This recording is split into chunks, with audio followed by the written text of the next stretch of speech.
মই শ্ৰী হিমন্ত বিশ্ব শৰ্মা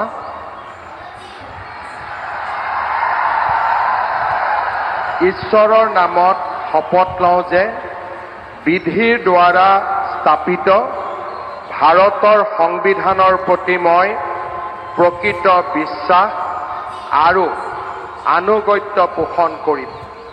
মই ভাৰতৰ সাৰ্বভৌমত্ব আৰু অখণ্ডতা অক্ষুণ্ণ ৰাখিম।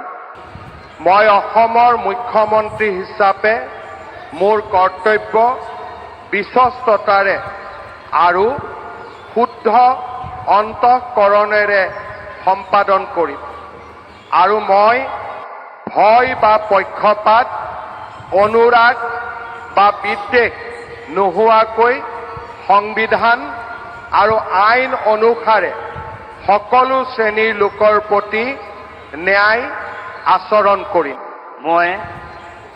মই শ্ৰী হিমন্ত বিশ্ব শৰ্মা ঈশ্বৰৰ নামত শপত লওঁ যে মই অসমৰ মুখ্যমন্ত্ৰী হিচাপে মোৰ কৰ্তব্যৰ যথাযথ সম্পাদনৰ বাবে আৱশ্যক হোৱাৰ বাহিৰে মই এনে বিষয় যি অসমৰ মুখ্যমন্ত্ৰী হিচাপে মোৰ বিবেচনাৰ বাবে অনা হ'ব বা মোৰ জ্ঞাত হ'ব তেনে বিষয় মই কোনো ব্যক্তি বা ব্যক্তিসকলৰ ওচৰত প্ৰত্যক্ষ বা পৰোক্ষভাৱে অৱগত বা প্ৰকাশ নকৰিম।